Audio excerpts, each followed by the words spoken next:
അപ്പോഴേ ഞാനിനി എൻ്റെ ആ ചെറിയ സംഭാഷണത്തിലേക്ക് കിടക്കാം. നിങ്ങൾ ശ്രദ്ധയോടുകൂടി ഇരിക്കും എന്നെനിക്കറിയാം. ഞാൻ ആദ്യം ചോദിക്കുന്നൊരു ചോദ്യമാണ്. ഈ ഇരിക്കുന്ന 7 ഡിഗ്രിയും ഇപ്പം ഇവിടെ ഇരിക്കുന്ന വിദ്യാർത്ഥിനികളിൽ ഗ്രാജുവേഷനിലേക്ക് കയറുന്നവർ, പോസ്റ്റ് ഗ്രാജുവേഷൻ്റെ വിദ്യാർത്ഥികളും ഉണ്ട്. നിങ്ങൾ ഏതാണ്ട് 15, നിങ്ങളുടെ പ്രീ പ്രൈമറി തൊട്ട് കൂട്ടുകയാണെങ്കിൽ 17, 19, 20 വർഷക്കാലമായിട്ട് വിദ്യാർത്ഥികളായിരുന്നവരാണ്. നിങ്ങൾ എന്ത് പഠിച്ചു? നിങ്ങൾ ഒരു നിമിഷം ഒന്ന് ചിന്തിച്ചിട്ടുണ്ടോ? നിങ്ങൾ എന്തൊക്കെയാണ് പഠിച്ചത്?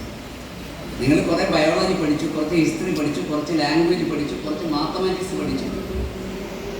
അതിൽ കുറച്ച് മിടുക്കുള്ള കുട്ടികൾ ഇതിനകത്തുണ്ട്, കുറച്ച് പേർക്ക് അത്ര മിടുക്കൊന്നും ഇല്ല. പക്ഷെ നിങ്ങളിൽ പലരും കൂടുതൽ പഠിക്കാതെ പോയി എന്താണെന്നറിയോ? ജീവിക്കാൻ പഠിപ്പിക്കുന്നത് കുറവായിരുന്നു. ജീവിതത്തെ അഭിമുഖീകരിക്കാൻ പഠിപ്പിക്കുന്നത് വളരെ കുറവായിരുന്നു. നമ്മുടെ യഥാർത്ഥ പരീക്ഷ യൂണിവേഴ്സിറ്റി പരീക്ഷയല്ല. നിങ്ങൾക്കിവിടെ സാറന്മാർ ക്ലാസ്സിൽ നാളെ മുതൽ പരീക്ഷകളെക്കുറിച്ചും നിങ്ങളുടെ അസൈൻമെന്റ്സിനെ കുറിച്ചും ഒക്കെ പറയും. നിങ്ങൾ മനസ്സിലാക്കേണ്ടത് യൂണിവേഴ്സിറ്റി നടത്തുന്ന പരീക്ഷയോ ഇനി നിങ്ങൾ എഴുതാൻ പോകുന്ന PSCയുടെ പരീക്ഷയോ അല്ല ഫൈനൽ പരീക്ഷ. അത് വെറും പ്രിലിമിനറി പരീക്ഷകളാണ്. അത് സെമി ഫൈനലാണ്. ഫൈനൽ പരീക്ഷ 2.5 വർഷത്തിനകം 3 വർഷത്തിൽ കഴിയുമ്പോൾ നിങ്ങൾക്ക് ആരംഭിക്കും. ഇപ്പം തന്നെ അടുത്ത വർഷം തൊട്ട് ആരംഭിക്കും. അതാണ് ജീവിതത്തിൻ്റെ പരീക്ഷ. ആ ഫൈനൽ പരീക്ഷയിൽ വിജയിക്കുന്നവനാണ് വിജയിക്കുന്നത്. ഞാൻ ഉദാഹരണം പറയാം. ഇവിടുത്തെ സാറന്മാരിൽ പലരും ഇവിടെ പഠിച്ചവരുണ്ട്. അപ്പോൾ പ്രവീൺ സാറിൻ്റെയൊക്കെ നേതൃത്വത്തിൽ അവരുടെ ബാച്ചിൽ പഠിച്ച കുറേ പൂർവ്വ വിദ്യാർത്ഥികളെ ഇവിടെ ആ മോളിൽ വിളിച്ചു കൂട്ടി. അപ്പോൾ ഏതാണ്ട് ഒരു 150 പേരോളം വന്നു. അതിലൊക്കെ എത്രയോ പേര് കോടീശ്വരന്മാരാണ്. 100 കണക്കിന് ആൾക്കാർക്ക് ജോലി കൊടുക്കുന്ന വലിയ സ്ഥാപനങ്ങളുടെ നേതാക്കന്മാരാണ്, എക്സിക്യൂട്ടീവുകളാണ്. അപ്പൊ ജീവിതത്തിന്റെ പരീക്ഷ വിജയിക്കുന്നുണ്ടോ നിങ്ങൾ എന്നുള്ളിടത്താണ് നിങ്ങളുടെ വിജയം. നിങ്ങൾ ശ്രദ്ധിക്കണം. പരീക്ഷയിൽ കൂടുതൽ മാർക്ക് നല്ലതാണ്.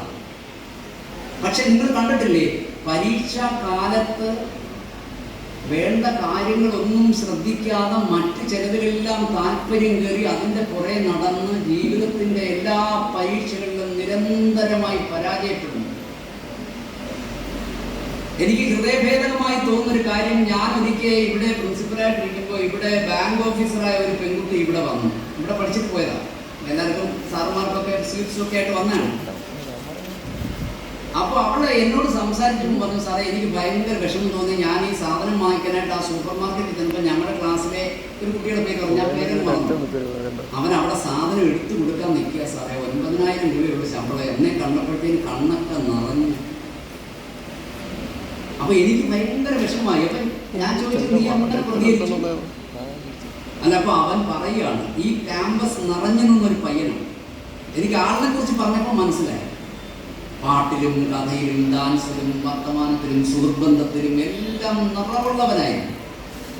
പക്ഷെ അവൾ പറഞ്ഞു, കണ്ണ് രണ്ടും നിറഞ്ഞു വീഴുകയാണ്, ഞാൻ വലിയ മണ്ടനാണ്. ആ കുട്ടിയുടെ പേര് പറഞ്ഞിട്ട്, ഞാൻ വലിയ മണ്ടനാണ്, എൻ്റെ ജീവിതത്തിൽ ഞാൻ ഒന്നും ആയില്ല. കുറച്ചുകൂടെ നിങ്ങളൊക്കെ പറഞ്ഞത് വല്ലപ്പോഴും കേട്ട പരീക്ഷയെങ്കിലും കൃത്യമായിട്ട് പോയിരുന്നു അങ്ങ് എഴുതിയിരുന്നെങ്കിൽ ഞാൻ രക്ഷപ്പെടുമായിരുന്നു. ഇന്ന് 80,000, 1,00,000 രൂപയിൽ പുറത്ത് ശമ്പളം വാങ്ങിക്കുന്ന ക്ലാസ്സിലെ അവനേക്കാൾ ബുദ്ധി ഇല്ലാത്തതെന്ന് അവർ തന്നെ പറയുന്നു, ഞങ്ങളോട് പറയുന്നു. ആ പെൺകുട്ടി തന്നെ പറയുന്നു. അത്രയും രൂപ ശമ്പളം വാങ്ങിച്ച് വലിയ വാഹനത്തിൽ ആ കടയുടെ മുമ്പിൽ ചെന്ന് ഇറങ്ങി ഈ സാധനങ്ങൾ വാങ്ങിക്കുമ്പോൾ 8,500 രൂപ മാസം ശമ്പളം. രാത്രി 9:30 വരെ അവിടെ നിൽക്കുക. അവർ പറയുന്ന പോയി ദോശയും ചായയും വാങ്ങിച്ചുകൊണ്ട് വരികയും ചെയ്യുന്ന പണിക്ക് ഡിഗ്രി കഴിഞ്ഞവനാണ്. കഴിഞ്ഞില്ല.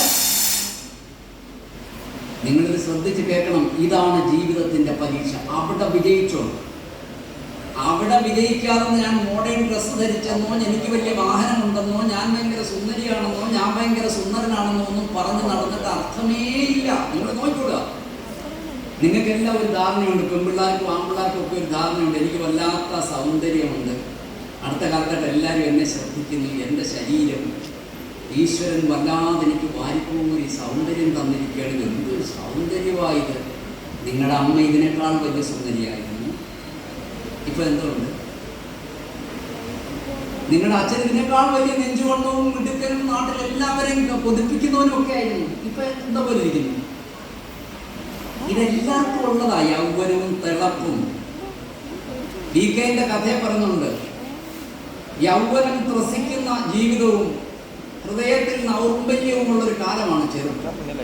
സിരകളിലെല്ലാം ഇങ്ങനെ നൊരയ്ക്കും ആരോഗ്യം, ശക്തി. അപ്പോ നിങ്ങൾ മനസ്സിലാക്കണം, ഈ ജീവിതത്തിന്റെ പരീക്ഷയിൽ ആരാണ് വിജയിക്കുന്നത്? ഞാൻ ദീർഘിപ്പിക്കാതിരിക്കാൻ വേണ്ടി ചുരുക്കി എന്ന് പറയാൻ ഉത്തരം, only a good man can be a good citizen. സന്തോഷമായി സമാധാനമായി ജീവിക്കാൻ കഴിയുന്നവരാണ് ഫൈനൽ പരീക്ഷയിൽ ജയിക്കുന്നവർ, ജീവിത പരീക്ഷയിൽ ജയിക്കുന്നവർ.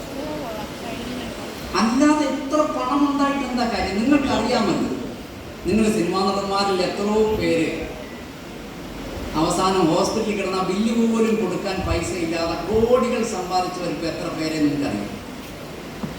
എന്താ? പൈസ ഇല്ലാഞ്ഞാണ്. അവരുടെ മനോഭാവം, കയ്യിലിരിപ്പ് ഇതുകൊണ്ടാണ്.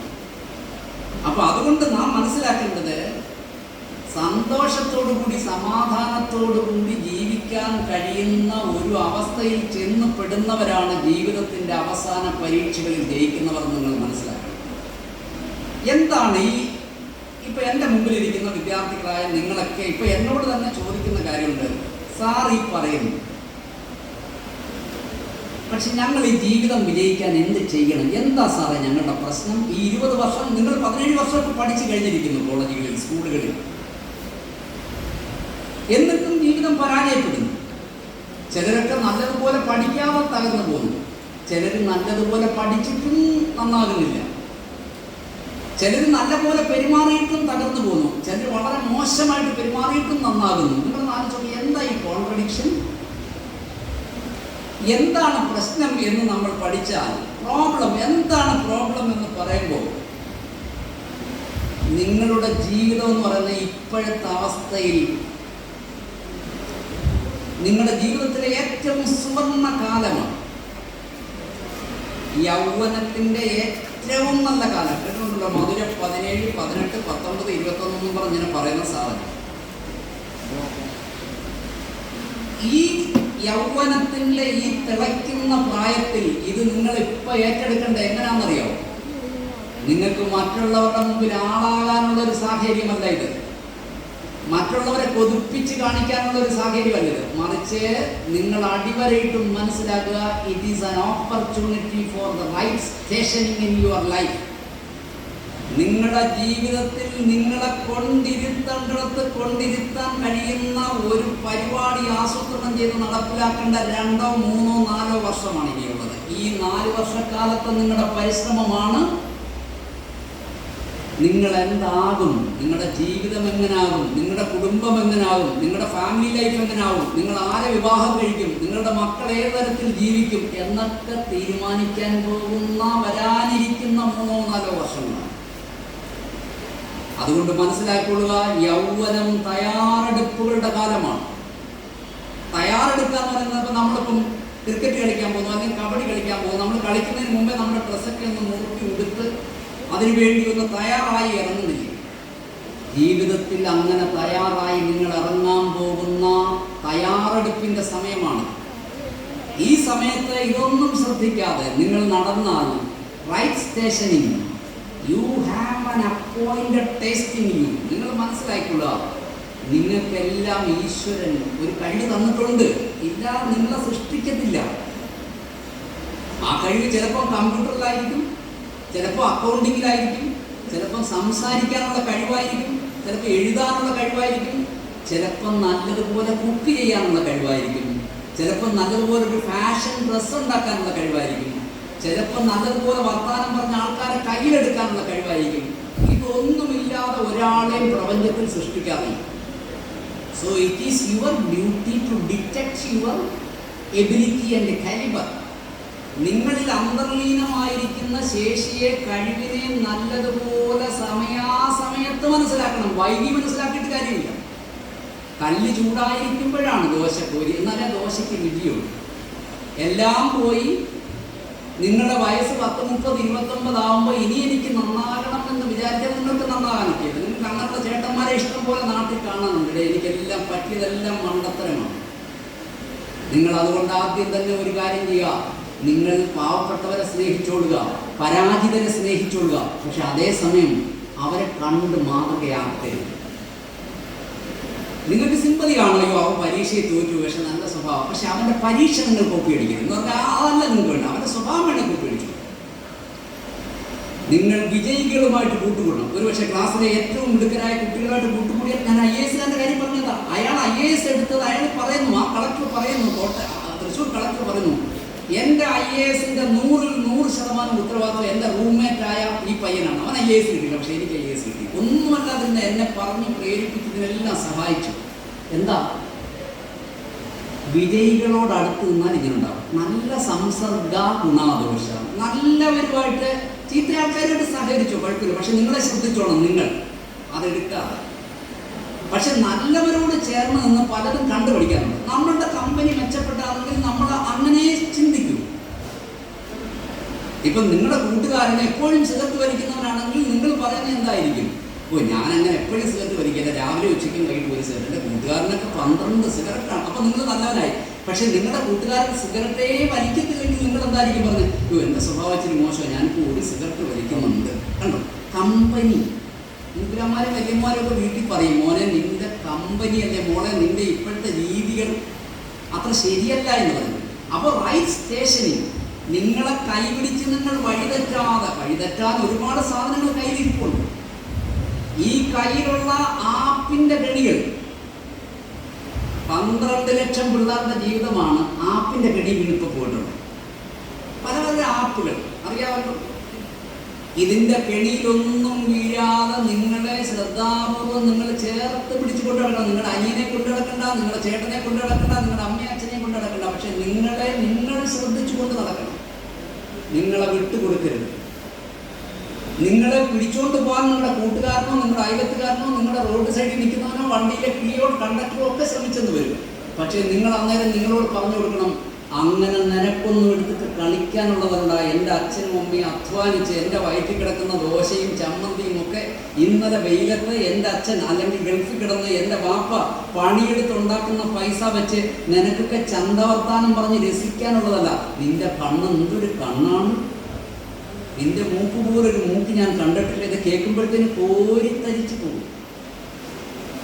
ഇതെല്ലാം വലകളാണ്, വല്ലവരും എറിയുന്ന വലകളാണ്. നിങ്ങളുടെ തലകൾ അതിനകത്തേക്ക് കൊണ്ടുവച്ച് കൊടുക്കുകയാണ്. നിങ്ങൾ നല്ലത് ഇതൊക്കെ എത്ര കണ്ടു? 35 വർഷം, 23 വയസ്സ് പൂർത്തിയായപ്പോൾ കോളേജ് അധ്യാപകനായതാ. 20 വയസ്സുള്ള പിള്ളേരെ അങ്ങോട്ട് പഠിപ്പിക്കുന്നത്. എത്ര ജീവിതങ്ങൾ ദയനീയമായിട്ട് പരാജയപ്പെട്ടത്, എത്ര വൻപിച്ച ജീവിതങ്ങൾ നമ്മൾ കണ്ടിരിക്കുന്നു. എന്തെല്ലാം വെപ്രാളങ്ങൾ, പ്രണയങ്ങൾ, പ്രതിബന്ധങ്ങൾ, പ്രശ്നങ്ങൾ. അതുകൊണ്ട് നിങ്ങൾ മനസ്സിലാക്കുക, നിങ്ങൾ റൈറ്റ് സ്റ്റേഷനിൽ, ഈ റൈറ്റ് സ്റ്റേഷനിൽ ചെല്ലാതിരിക്കാൻ കാര്യമില്ല. രണ്ടാമത്തെ ഒരു പോയിന്റ് ഞാൻ പറഞ്ഞു. ഒരു ഗുരുവിനോട് ഒരു ശിഷ്യൻ ചോദിക്കുന്നു, ഗുരു, ജീവിതം വല്ലാത്ത പരീക്ഷണമാണ്. അപ്പൊ ഗുരു പറഞ്ഞു, അതെന്താ അങ്ങനെ? അത്ര വലിയ പരീക്ഷണമല്ലല്ലോ ജീവിതം. അപ്പൊ ശിഷ്യൻ പറഞ്ഞു, അല്ല, ജീവിതത്തിൽ അങ്ങ് പ്രതിസന്ധികളും പ്രശ്നങ്ങളും ഇല്ലായ്മ, ദാരിദ്ര്യം, ദുഃഖം ഒക്കെ ഉണ്ട്. ഇവിടെ ഇരിക്കുന്ന കുട്ടികളിൽ ഒത്തിരി പേർക്ക് ഫീസ് അടയ്ക്കാൻ പൈസയ്ക്ക് ബുദ്ധിമുട്ടുന്നവരുണ്ട്. വസ്ത്രം മറ്റുള്ള അടുത്തിരിക്കുന്ന കുട്ടിക്കുള്ളതുപോലെ അത്രയും വസ്ത്രം ഒരുപക്ഷെ നിങ്ങൾക്ക് കാണത്തില്ല. മറ്റൊരാൾ 12 ലക്ഷം രൂപയുടെ 20 ലക്ഷം രൂപയുടെ വാഹനത്തിൽ വരുമ്പോൾ നിങ്ങൾക്ക് ഒരു ചെറിയ സൈക്കിൾ പോലും ഇല്ല. ഇതൊക്കെയാണ് നിങ്ങളുടെ പ്രശ്നം. ബുദ്ധിയുള്ളവർ ഒരു കാര്യം മനസ്സിലാക്കും. എന്താ മനസ്സിലാക്കുന്നത്? നമുക്ക് ഈ ഗുരു ശിഷ്യൻ തന്നെ കഥ ഞാൻ പറയാം, അപ്പൊ നിങ്ങൾക്ക് മനസ്സിലാവും. ഈ ശിഷ്യൻ ചോദിച്ചു, ജീവിതം രക്ഷപ്പെടാൻ നമ്മൾ മറ്റൊരാളെ മാതൃകയാക്കിയാൽ മതിയോ? അപ്പൊ ഞാനിപ്പോ നിങ്ങളോട് പറഞ്ഞ മാതൃകകൾ കണ്ടുപഠിക്കണമെന്നാണ്. പക്ഷെ അങ്ങനെ ഏത് മാതൃകയും കണ്ടുപഠിക്കലല്ല. നമ്മുടെ യൂണിവേഴ്സിറ്റി പരീക്ഷ ഇവിടെ നടക്കുന്നത്. ഈ പരീക്ഷ നടക്കുമ്പോൾ നിങ്ങൾക്ക് വേണമെങ്കിൽ, യൂണിവേഴ്സിറ്റിയുടെ പരീക്ഷ നടക്കുമ്പോൾ നിങ്ങൾക്ക് വേണമെങ്കിൽ കണ്ടെഴുതാം. അടുത്തിരിക്കുന്നവൻ്റെ പേപ്പറിൽ നോക്കി ആൻസർ കണ്ടെഴുതാം. ഇവിടെ പറ്റുമെന്നല്ല ഞാൻ പറയുന്നത്, അങ്ങനെ ചെയ്യുന്ന പിള്ളേരുണ്ട്. അവരെ ഡിബാർ ചെയ്യുകയൊക്കെ ചെയ്യും. ചിലർ കോപ്പി കൊണ്ട് കൊണ്ടുവന്ന് എഴുതുന്നവരുണ്ട്. ചിലർ ചോദിക്കും അടുത്തിരിക്കുന്നവരുടെ 12ന്റെ ആൻസർ എന്തോ മൾട്ടിപ്പിൾ ചോയ്സ് ആയിരിക്കും. ഇവൻ അത് കേട്ട് എഴുതി വെച്ച് മറ്റവൻ എഴുതിയേക്കുന്ന കണ്ട് എഴുതി വെക്കുന്ന പരീക്ഷ ജയിക്കും. പക്ഷേ ജീവിതത്തിന്റെ പരീക്ഷയിൽ അങ്ങനെ വല്ലവരുടെയും കണ്ടെഴുതിയാൽ ജയിക്കത്തില്ല. ജീവിതത്തിന്റെ പരീക്ഷയിൽ ഓരോരുത്തർക്കും ഓരോ ക്വസ്റ്റ്യൻ പേപ്പറാണ്. എന്റെ ജീവിതത്തിന്റെ അവസ്ഥയല്ല, ഇവിടെ ഇരിക്കുന്ന ഒരു കുട്ടിയുടെ ജീവിതത്തിന്റെ അവസ്ഥയല്ല മറ്റൊരു കുട്ടിയുടെ ജീവിതത്തിന്റെ അവസ്ഥ. ഓരോരുത്തരും ഓരോ പരീക്ഷകളാണ് ഉള്ളത്. അതുകൊണ്ട് തന്നെ വല്ലവരെയും കണ്ട് കോപ്പി അടിക്കും. നിങ്ങൾ എത്രയോ പിള്ളേർ വീട്ടിലെ അച്ഛൻ്റെ അമ്മയുടെയും അവസ്ഥ അറിയാത്ത മറ്റു കൂട്ടുകാരെ കുറിച്ച് പറഞ്ഞിട്ട് എനിക്ക് ബൈക്ക് വേണം, എനിക്ക് അത് വേണം, ഇത് വേണം എന്ന് പറഞ്ഞ് വാശി പിടിക്കുന്നവരുണ്ട്. അവരെക്കുറിച്ച് ഒരു സമയം ചിന്തിക്കാറ്. മിടുക്കനായവൻ എന്ത് ചെയ്യും? അവൻ ഈ ജീവിതത്തിന്റെ പരീക്ഷയിൽ അവൻ മനസ്സിലാക്കും, എൻ്റെ അച്ഛനും അമ്മയും അങ്ങനെ കഷ്ടപ്പെടണ്ട, ഇവനൊക്കെ ബൈക്ക് വാങ്ങിയിട്ട് 4 വർഷത്തിനകം ഞാൻ ഇതിനേക്കാൾ വലിയ ബൈക്കും കാറും വാങ്ങിക്കും, അതിനുള്ള ശേഷി എനിക്കുണ്ട് എന്ന് ചിന്തിച്ച് അവൻ്റെ തന്നെത്താൻ അറിഞ്ഞ് ജീവിക്കാൻ പഠിക്കും. ഉദാഹരണം, ആ മാവിൻ്റെ ഉണങ്ങി ഒരു കൊമ്പിൽ ഒരു കാക്ക ഇരിക്കുന്നു. ഈ കാക്ക ഇരിക്കുന്ന കാക്ക എന്ന് പറഞ്ഞാൽ ഒരു വലിയ വിലയെന്നുള്ള ഒരു ജീവിയല്ല, നമുക്ക് വളരെ പുച്ഛമായ ഒരു പക്ഷിയാണ്. ഈ കാക്കയ്ക്ക് ആ ചില്ലയിൽ പോയി ഇരിക്കാം. പക്ഷെ എനിക്കോ നിങ്ങൾക്കോ അതിനകത്ത് പോയിരിക്കാൻ പറ്റുന്നത് എന്താ? ചില്ല ഒടിഞ്ഞു പോയ കാക്കയ്ക്ക് അപ്പോഴേ പറന്നു പോവാം. പക്ഷെ ഞാനോ നിങ്ങളോ ഇരുന്നാൽ പറന്നു പോകാനൊക്കത്തില്ല, തറയിൽ വീഴത്തേ ഉള്ളൂ. എന്താ ഇതിൻ്റെ അർത്ഥം? നിങ്ങളെ തന്നെത്താൻ അറിയാതെ ജീവിക്കുന്നതാണ് ജീവിതത്തിന്റെ പരീക്ഷയിൽ പരാജയപ്പെടാനുള്ള മുഖ്യ കാര്യം. മനസ്സിലായോ? നിങ്ങളെ മനസ്സിലാക്കണം, ഞാൻ ആരുടെ മോനാണ്, എൻ്റെ വീട്ടിൽ എന്തോ പർച്ചേസിങ് പവറുണ്ട്, എൻ്റെ അച്ഛൻ എന്ത് ശേഷിയുണ്ട്, എനിക്ക് ഇതിൻ്റെ അവസാനം കുടിക്കണ്ടേ, എൻ്റെ അമ്മ 8,000 രൂപ 9,000 രൂപയ്ക്ക് ജോലി ചെയ്യുന്ന കഷ്ടപ്പാട്, എന്തെല്ലാം ത്യാഗം അവർ ഒരുപക്ഷെ അനുഭവിക്കുന്നുണ്ടാകും. ഇതിനൊക്കെ എനിക്കൊരു അറുതി വരുത്തണം. ഇതാണ് കറക്റ്റ് റിക്രൂട്ടിങ്.